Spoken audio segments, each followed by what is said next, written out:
3 கோயிலுக்கு கும்பாபிஷேகம். நம்ம திமுக ஆட்சி வந்த பிறகு எவ்வளோ குமரி மாவட்டத்தில் எவ்வளோ கோயில்களுக்கு கும்பாபிஷேகத்துக்கு திருப்பணிகள் ரொம்ப கோயில். இன்றைக்கி உதாரணம் பார்த்தீங்கன்னா 200 கோயில் மொத்தம் நம்ம அனௌன்ஸ் பண்ணிகிட்ருக்கோம். அதில் வந்து முக்கியமான கோயில்கள் பார்த்திங்கன்னா நம்ம ஆதிகேஸ்வர பெருமாள் கோயில் 418 ஆண்டுகளுக்கு பிறகு நடக்கும். அது ஒரு வரலாற்று சிறப்பு மிக்க விஷயமாக நான் பார்க்குறேன். ஏன்னா இதுக்கு முன்னால் பல அரசுகளையும் கோரிக்கை வச்சு நடக்கல. இப்போ போன வந்து நம்ம நல்ல முயற்சி நாங்கள் சட்டமன்ற உறுப்பினராக இருக்கோம். இப்போ கூட நீங்கள் பார்த்தீங்கன்னா நம்ம சிவன் கோயில்களில் நம்முடைய திருவாரூர் உடனடியாக வந்து பன்னீர் சிவாலயங்களையும் திருப்பணி நடக்குதா? இல்லை அடிப்படை திருப்பணி நடக்குது. இப்போ நீங்கள் வந்து இங்கே நடக்குது, நீங்கள் திருவிதாங்கூர் நடக்குது, நீலகண்ட சுவாமி கோயிலுக்கு நடக்க போகுது, தொடங்கி வைக்க. ஆமாம், மண்டக்காட்டில் வந்து இப்போ பணி நடக்குது. இதில் வந்து நிறைய பணிகள் சொல்லப்படுது. இப்போ பட்டியல் போட்டால் நிறைய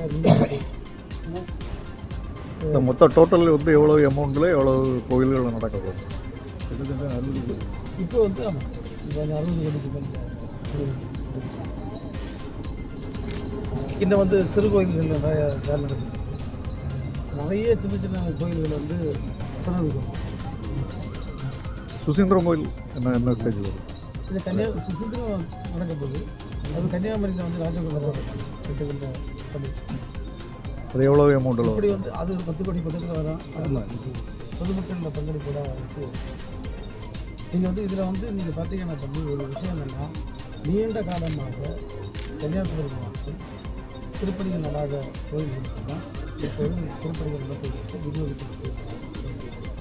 ரெண்டாவது, பல கோயில்களில் வந்து அடிப்படை வசதிகள் வந்து எதுவுமே இல்லாமல் இருக்குது.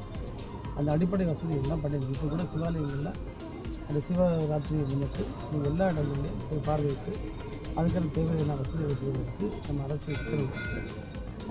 இன்னும் பார்த்தீங்கன்னா இந்த சிறு கோயில்கள் வந்து நிறைய கோயில்கள் வந்து எந்த பிறகு பணிக்கும் நிதி ஒதுக்கீடு இல்லாமல் போயிருக்கு.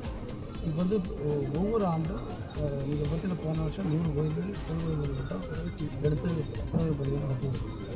இப்படி பல்வேறு கட்ட பணிகள் கன்னியாகுமரி மாவட்டத்தில் கோயில்கள் சார்ந்து நடைபெறுகிறது. உண்மையிலேயே நம்முடைய மாநில வந்து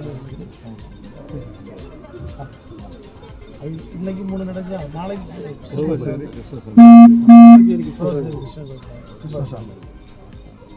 கோயில் அணிகளில் வந்து பிரச்சனை வரும்.